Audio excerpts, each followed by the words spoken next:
ছেলেটি তার উর্বি ওয়াইফকে নিয়ে তার বন্ধুকে নিমন্ত্রণ করতে আসে। তখনই ছেলেটি দেখে মেয়েটি আর কেউ না, তার গার্লফ্রেন্ড।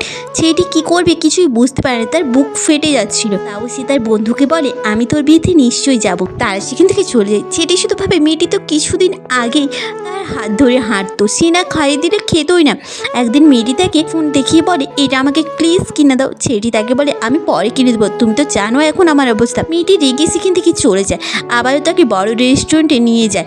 মেয়েটি অনেক দামি দামি অর্ডার করে। ছেলেটি ভয়ে ভয়ে খেতে পারে না। মেয়েটি বিলটা ছেলেটিকে ধরিয়ে বলে, বিলটা পেমেন্ট করো। ছেলেটি 100 টাকা নিয়ে মেয়েটিকে দিলে মেয়েটি রেগে বিলটা পেমেন্ট করে তাকে সেখান থেকে চলে যেতে লাগে। ছেলেটি তার হাত ধরলে মেয়েটি থেকে অপমান করে বলে, তুমি আমার সঙ্গে আর কখনো যোগাযোগ করবেন, তোমার মতন ভিখারির সঙ্গে আমি থাকতে পারছি না, আমি ঠিক আমার রাস্তা দেখে নেবো, তুমি তোমার রাস্তা দেখে নাও। বলেই সে সেখান থেকে চলে যায়। মেয়েটি তার নতুন বয়ফ্রেন্ডের সঙ্গে সময় কাটানোর সময় ছেলেটি তাকে সবসময় ইগনোর করতো। সে তার সঙ্গে মজা করতে গেলে ছেলেটি তাকে দূরে সরিয়ে দিত।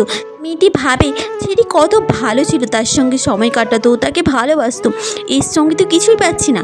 বলেই সে তাকে ছেড়ে আবার ছেলেটির সঙ্গে ঘুরে আসতে যাবে। মেয়েটি দেখি রাস্তায় ছেলেটি পথ খেয়ে পড়ে আছে। এর দেখে সে তার কাছে ক্ষমা চায়, কিন্তু ছেলেটি আর তাকে ক্ষমা করে না।